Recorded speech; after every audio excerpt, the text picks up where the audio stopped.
Hey, how you doing? Comment any advice if you have it, I'll take it. Trust me. So anyways, we're in my shop today and I'm going to show you how I make a quarter ring. Using, of course, the tools I have right here in the shop and whatnot. So let's get started, and we're going to go over here to what they call the arbor press. So I bought these dies, and these dies hold the quarter. The cover goes on like that and all.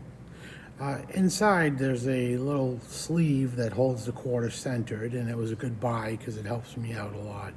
I really do like this die. I put the cover on there, and I have a 1/2 inch punch that came with the kit. Put that 1/2 inch punch in there, and of course lined it up and straighten my camera out. Don't mind me, I'm doing a voiceover here. Use a cheater bar, and I pop the 1/2 inch punch through the quarter, and of course it comes out with a hole in it. I'm going to take a teardrop hammer and use that to give it a little bit of a pounding. And I notice I'm clumsy because I did drop the quarter, but oh well, that didn't hurt anything anyways. So what I'm going to do now is I'm going to examine the quarter and make sure there's no cracks in the center from the punch. Let me see here. Okay, so it looks pretty smooth. Of course, there's some deburring that needs to be done because there's some sharp edges right here. See a sharp right in there, and that's just from the punch.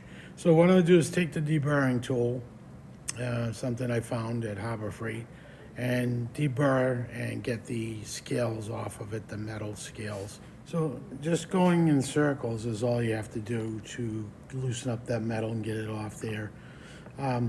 Nobody wants to wear a ring with stuff that is sticking out. It looks like it smoothed it out pretty well. I switched over and I'm checking both sides. I think that if anything was sticking out like right there, I would definitely not wear it as a ring.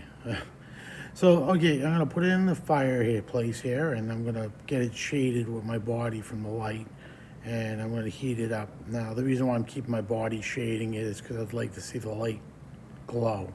So I'm not overheating it or melting it or whatnot. Now I take my welder's pliers and I just basically pick it up and go into the water and quench it. This quenching thing is something I learned from other videos, and as I come a long way, actually, to tell you the truth, with everything I have. This is a doming ball block, sorry, and it has a ball that goes in. Now I have to make sure that it's the right side up and the right side down so that the wording ends up on the outside of the ring that the customer wants. So I line that up perfectly straight. Once I get it straight, the hard part is getting that ball perfectly even without flipping one way or the other. That'll kind of mess the ring up if that happens in the press and it's off even a little bit. It just warps the ring. Okay, so now what I gotta do is I gotta pull down gently now that I got it lined up. There we go. And now that I right here, what I'm gonna do is gonna take it out and I'm gonna just check out and see what kind of bend I got. Looks pretty good, so I'm all set with that part. Now the next thing I'm gonna do is I'm gonna put it into the other die. This is a 70-degree die, and I'm gonna put the cone on top, which came in a kit, by the way. Put that cone on top, and the hard part is getting it level and stay level with that weight of a cone. I have to look into others. Now what I'll do is I'll just bring it around the handle gently, line it up perfectly, and I think it's perfect right there. So now I'm gonna give it a squeeze down and refold. So that's 2 folds I just put in it. Now, of course, I flip it around and try to knock it out, and I do get it out of there. These are things that I learned along the way on my own and from watching YouTube videos. I'm nothing professional at this. There are other guys out here that are really good. So what I'm worried about right here is cracks, any kind of microscopic cracks. I do use the deburring tool. This tool will take off any excess, and I'm going to make sure that, I sand it a little bit, make sure there's no cracks or microscopic anything. Because once it's on the expander, it'll crack it if if there's anything, but looks good to me. And next step is get back in there and anneal it again, because the metal has got to be soft. I learned this on YouTube as well. So I'm gonna light up the flame and get the flame cooking here. And basically I want to heat that metal up again, get it to like a dull pink or dull red or whatever. Okay, so now that that's done, I'm gonna use the welder's pliers and I'm gonna quench it in water again.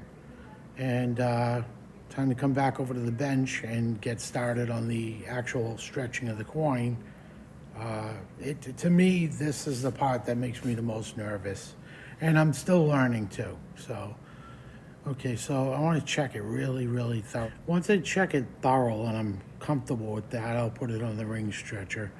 Now, the ring stretcher to me is a nerve-wracking part because of the fact that most coins I've seen crack on me was on this device right here, this machine. I will set it up, I'll line it up, and what I do is I try to get it so it's more straight than ever, because I don't want it to crack on me. So slowly you're gonna see me pushing forward, it stretches a little, I let it drop. And I try to follow the guidelines of turning it so it doesn't too much pressure in one spot. Okay, a little more, and a little more. And now it's time to measure it. So what I'm looking to do is try to get, I think I'm getting a 19.5 or 19.6. Up in the corner, it's a number 6 of the ring I need to get. But I'm gonna jump ahead and go over the size because it's a 5.5, so there you go. So it's bigger now. I did skip that part.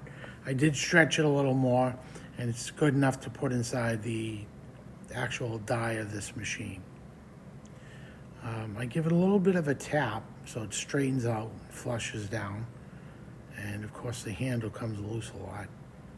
Give it a press, and I check it again, still aiming at that 6, and let me see what the caliper says. So the measurement says it's just about close to it. It's getting there. So I think it's feeling stiff, so I decided I'm going to anneal it again. And I do. So using the welder's pliers, I take it over to anneal it again and get it really hot. Of course, I just want to glow. And it's time to get back on the ring machine. I put it in the die. I got to get it nice and straight. I get it nice and straight, and then of course I tap it and levels out, and I give it a little tug. And now I'm checking it again. And now, as I do this, I'm doing this really slow. I'm not trying to rush through this part because I have to make the perfect size, the perfect measurement. This measurement right here is what I'm looking for. So once I see it matches up, I'm pretty happy with that. And considering I'm happy with the measurement, I can go on to the next step. Now this is something normal for me. I'm one of those people that have to really double, triple check things. The burn scale has to come off of that from the annealing. So I use steel wool. Steel wool often takes it off and brings out the shine of it. But of course that's not the only thing. I have to go over, and after I'm done steel wool, and I have a polish that I have to put on there, which I put on with this. This is, if you can see the polish is on there, it's a brownish color. Things in my way there. So now I move on from doing that. I go to the Wheel of Fortune over here and I let it spin, and I don't stop until I see it's really clean and I feel the heat. Now it's time to turn the Dremel on and get the inside of the ring. This part right here is, I've had a ring fly on me once, I'm not gonna lie. But as you can see, it's gonna hit the inside and try to get everything to come off and buff out and clean or whatnot. This right here, let me speed this up because this process can take a little bit of time. So let me just speed this up here. Bing, bing, bang, boom, and I got it all taken care of. So now what I want to do is I'm going to shut this Dremel off, and of course, being the guy I am, I got to double and triple check to make sure the detail is there and there's no damage to the actual ring from any of the tools. cleaning and otherwise. I also like to make sure that I remeasure it, and that's what I'm doing here. I am really worried about making it perfect, so that's just me. I'm very thorough. I think it matches perfect. Thanks for watching, and listen, if you like what I do, yeah, then comment, hit like, and anything you can tell me that will help, do so. Thanks.